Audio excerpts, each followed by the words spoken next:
Hello friends, आज है 6 सितंबर। आज के इस वीडियो में हम बात करेंगे फ्रेंड्स एसएससी एमटीएस के फर्स्ट शिफ्ट में पूछे गए क्वेश्चन पेपर के बारे में। तो वीडियो को आप लास्ट तक देखें फ्रेंड्स, और चैनल पे नए हैं तो प्लीज़ चैनल को भी ज़रूर सब्सक्राइब कर लें। तो चलिए हम लोग क्वेश्चन की ओर चलते हैं बिना देरी किए।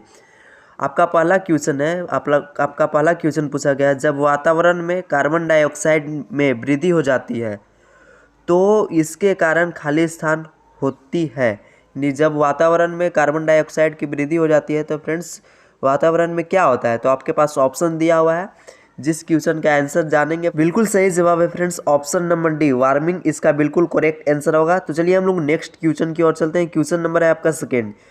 आपका दूसरा क्वेश्चन है फ्रेंड्स, महात्मा गांधी ने अहमदाबाद में सूती मिल मजदूरों के लिए बीच आंदोलन चलाया था। वो कब चलाए थे फ्रेंड्स? सत्याग्रह जो आंदोलन था अहमदाबाद में सूती मिल मजदूरों के बीच कब चलाए थे? तो बिल्कुल सही जवाब दिए 1918 ईस्वी, इसका बिल्कुल करेक्ट आंसर होगा। तो चलिए हम लोग नेक्स्ट क्वेश्चन की ओर चलते हैं। क्वेश्चन नंबर है आपका थर्ड।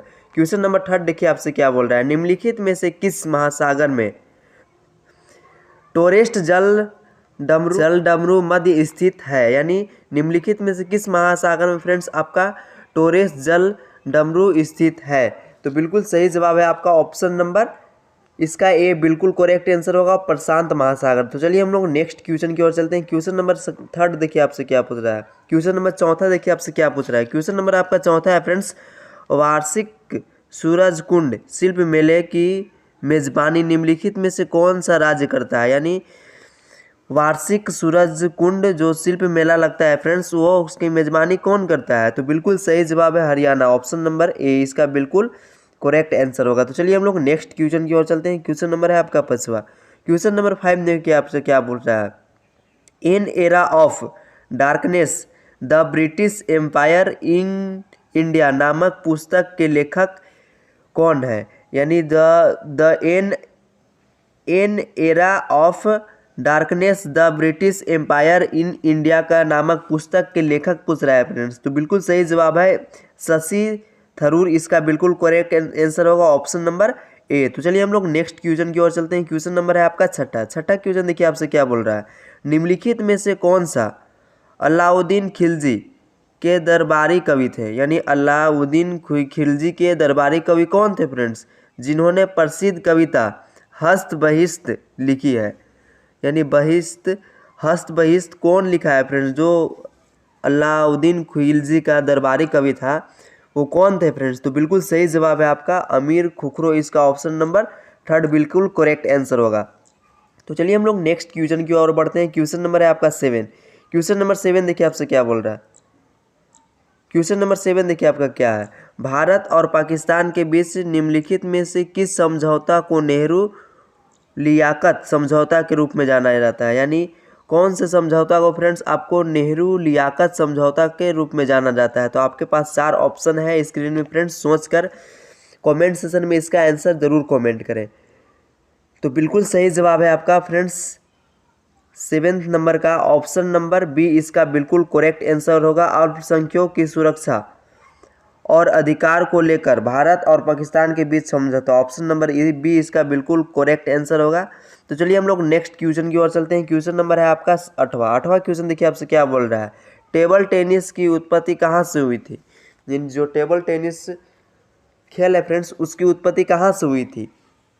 तो बिल्कुल सही जवाब है इंग्लैंड, इसका बिल्कुल करेक्ट आंसर होगा ऑप्शन नंबर ए। तो चलिए हम लोग नेक्स्ट क्वेश्चन की ओर चलते हैं। क्वेश्चन नंबर है आपका 9। क्वेश्चन नंबर 9 देखिए क्या बोल रहा है, ताजमहल आगरा शहर में खालिस्तान नदी के तट पर स्थित है। यानी तो ताजमहल है फ्रेंड्स आगरा में, वो किस नदी के तट पर स्थित है?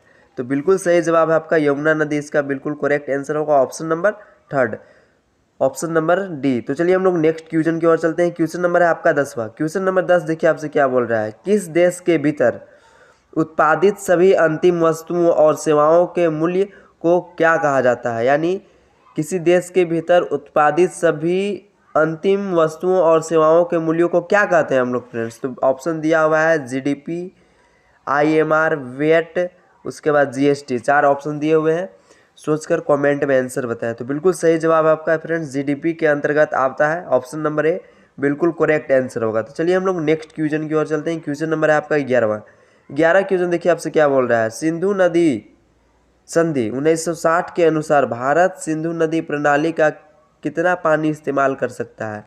यानी जो भारत है फ्रेंड्स, वो सिंधु नदी का पानी कितना इस्तेमाल कर सकता है सिंधु नदी संधि 1960 के अनुसार। तो बिल्कुल सही जवाब है आपका 20% पानी इस्तेमाल भारत कर सकता है फ्रेंड्स सिंधु नदी का। तो चलिए हम लोग नेक्स्ट क्वेश्चन की ओर चलते हैं। क्वेश्चन नंबर है आपका 12वां। क्वेश्चन नंबर 12 देखिए आपके क्या बोल रहा है। निम्नलिखित में से कौन सी नृत्य शैली शास्त्रीय नृत्य शैली नहीं है। यानी शैली शास्त्रीय नृत्य शैली कौन सा नहीं है फ्रेंड्स। तो आपके पास 4 ऑप्शन दिए हुए हैं, सोचकर कमेंट में इसका आंसर बताएं। तो बिल्कुल सही आंसर है बुरा कथा, इसका ऑप्शन नंबर 3 बिल्कुल करेक्ट आंसर होगा। तो चलिए हम लोग नेक्स्ट क्वेश्चन की ओर चलते हैं। क्वेश्चन नंबर है आपका 13। क्वेश्चन नंबर 13 देखिए आपसे क्या बोल रहा है। नाम क्या है, यानी राइबोफ्लेविन का दूसरा नाम क्या है फ्रेंड्स। तो बिल्कुल सही जवाब है ऑप्शन नंबर ए, इसका बिल्कुल करेक्ट आंसर होगा। विटामिन B2 का ही नाम है फ्रेंड्स, दूसरा नाम राइबोफ्लेविन। तो चलिए हम लोग नेक्स्ट क्वेश्चन की ओर चलते हैं। क्वेश्चन नंबर है आपका 14। क्वेश्चन नंबर 14 देखिए आपसे क्या बोल रहा है। भारत में साइमन कमीशन के आगमन से पूर्व निम्नलिखित में से कौन सी घटना घटी थी। यानी जो साइमन कमीशन के आगमन के पूर्व फ्रेंड्स, उससे पहले कौन सा घटना घटा था भारत में। तो बिल्कुल सही ऑप्शन नंबर बी इसका बिल्कुल करेक्ट आंसर होगा। काकोरी षड्यंत्र इसका बिल्कुल करेक्ट आंसर है ऑप्शन नंबर बी। तो चलिए हम लोग अगला क्वेश्चन की ओर चलते हैं। क्वेश्चन नंबर है आपका 15। क्वेश्चन निम्नलिखित में से किसने इंडिया फिन्स फ्रीडम नामक पुस्तक लिखी है, जो भारत की स्वतंत्रता संग्राम के संबंध में उनकी आप बीती है। यानी कौन पुस्तक लिखे हैं फ्रेंड्स, आपका इंडिया फिन्स फ्रीडम पुस्तक के लेखक कौन है। तो बिल्कुल सही जवाब है आपका फ्रेंड्स ऑप्शन नंबर 3 इसका बिल्कुल करेक्ट आंसर होगा मौलाना अब्दुल कलाम आज़ाद। तो ऑप्शन नंबर डी इसका बिल्कुल करेक्ट आंसर है। तो चलिए हम लोग नेक्स्ट क्वेश्चन की ओर चलते हैं। आपका अगला क्वेश्चन है शिव कुमार शर्मा का नाम किस वाद्य यंत्र से जुड़ा है। यानी जो शिव कुमार शर्मा था फ्रेंड्स, वो किस वाद्य यंत्र से जुड़ा है। तो बिल्कुल सही जवाब है आपका संतूर, इसका बिल्कुल करेक्ट आंसर होगा ऑप्शन नंबर 3। तो चलिए हम लोग अगला क्वेश्चन की ओर चलते हैं। क्वेश्चन नंबर 17वां की ओर। क्वेश्चन नंबर 17 देखिए आपसे क्या बोल रहा है। निम्नलिखित में से कौन सा पदार्थ पानी में अघुलनशील है। यानी कौन सा पदार्थ, ये जो 4 नाम दिया हुआ है फ्रेंड्स, इसमें से कौन सा पदार्थ पानी में अघुलनशील है। तो बिल्कुल सही जवाब है आपका चाक पाउडर, इसका बिल्कुल करेक्ट आंसर होगा ऑप्शन नंबर डी। तो चलिए हम लोग अगला क्वेश्चन की ओर बढ़ते हैं। आपका क्वेश्चन नंबर है 18वां। क्वेश्चन नंबर 18 देखिए आपसे क्या बोल रहा है। भारत सरकार के किस विभाग ने अप्रैल 2022 में वन हेल्थ प्रायोगिक परियोजना शुरू किया। यानी भारत के किस विभाग ने अप्रैल 2022 में वन हेल्थ प्रायोगिक परियोजना शुरू किया था फ्रेंड्स। तो बिल्कुल सही जवाब है आपका ऑप्शन नंबर डी पशुपालन और डेयरी विभाग। ऑप्शन नंबर डी इसका बिल्कुल करेक्ट आंसर होगा। तो चलिए हम लोग अगला क्वेश्चन की ओर चलते हैं। क्वेश्चन नंबर है आपका 19वां देखिए क्या बोल रहा है। निम्नलिखित में से क्या कृत्रिम परिस्थिति की तंत्र का उदाहरण है। यानी कौन सा कृत्रिम परिस्थिति तंत्र का उदाहरण है फ्रेंड्स। तो आपके पास ऑप्शन दिया हुआ है, तो बिल्कुल सही जवाब है बगीचा। ऑप्शन नंबर ए इसका बिल्कुल करेक्ट आंसर होगा 19 का। तो चलिए हम लोग अगला क्वेश्चन की ओर चलते हैं। क्वेश्चन नंबर है आपका 20। क्वेश्चन नंबर 20 देखिए आपसे क्या बोल रहा है। 2011 की जनगणना के अनुसार भारत का लिंगानुपात क्या था। यानी जो 2011 में जनगणना हुआ था फ्रेंड्स, वो उस टाइम लिंगानुपात क्या था। तो बिल्कुल सही जवाब है आपका प्रति 1000 पुरुष में 940 महिला। ऑप्शन नंबर ए इसका बिल्कुल करेक्ट आंसर होगा। तो चलिए हम लोग अगला क्वेश्चन की ओर चलते हैं। क्वेश्चन नंबर है आपका 21वां। अभी तक अगर आप चैनल सब्सक्राइब नहीं किए फ्रेंड्स, तो प्लीज़ एक रिक्वेस्ट है, चैनल को जरूर सब्सक्राइब कर लें और बेल आइकन को भी ऑन कर लें, ताकि वीडियो का अपडेट आप तक पहुंच सके। आपका 21वां क्वेश्चन है। अप्रैल 2022 तक उपलब्ध जानकारी के अनुसार भारत की निम्नलिखित में से कौन सी ट्रेन सबसे तेज चलती है। तो आपके पास ऑप्शन दिए हुए हैं, सोचकर कमेंट सेशन में इसका आंसर जरूर कमेंट करें। तो बिल्कुल सही जवाब है इस क्वेश्चन का answer option number 3 Vande Bharat express यानी ट्रेन 18। ऑप्शन नंबर 3 इसका बिल्कुल करेक्ट आंसर होगा। तो चलिए हम लोग नेक्स्ट क्वेश्चन की ओर चलते हैं। क्वेश्चन नंबर है आपका 22वां।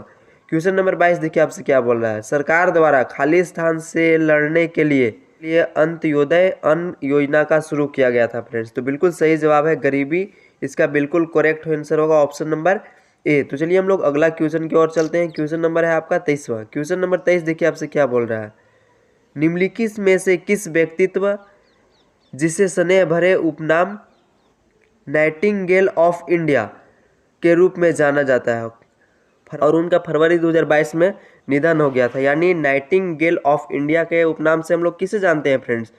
तो बिल्कुल सही जवाब है आपका नंबर ए, इसका बिल्कुल करेक्ट आंसर होगा। और फरवरी 2022 में उनका निधन हुआ था फ्रेंड्स, और लता मंगेशकर इसका बिल्कुल करेक्ट आंसर है, ऑप्शन नंबर ए। तो चलिए हम लोग अगला क्वेश्चन की ओर चलते हैं। क्वेश्चन नंबर है आपका 24। क्वेश्चन नंबर 24 देखिए आपसे क्या बोल रहा है। भारत के किस बौद्ध स्थल पर गौतम बुद्ध ने सबसे पहले धर्म का प्रचार किया था? यानी किस बौद्ध स्थल पर गौतम बुद्ध ने सबसे पहले धर्म का प्रचार किया था?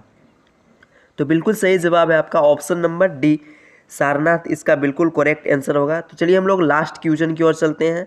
आपका लास्ट क्वेश्चन बहुत इजी क्वेश्चन पूछा है फ्रेंड्स, बेकिंग सोडा का रासायनिक सूत्र। तो इस क्वेश्चन का आंसर आप कमेंट में फटाफट कमेंट करें फ्रेंड्स। तो बिल्कुल सही जवाब है NaSCO3, ऑप्शन नंबर ए इसका बिल्कुल करेक्ट आंसर होगा। तो आज है 6 सितंबर फ्रेंड्स, हम लोग जितना भी क्वेश्चन फर्स्ट शिफ्ट में पूछा गया था हर एक क्वेश्चन के बारे में बात कर लिए। तो आप इसी तरह वीडियो में लास्ट तक बने रहे फ्रेंड्स। तो चलिए हम लोग मिलते हैं नेक्स्ट वीडियो पे।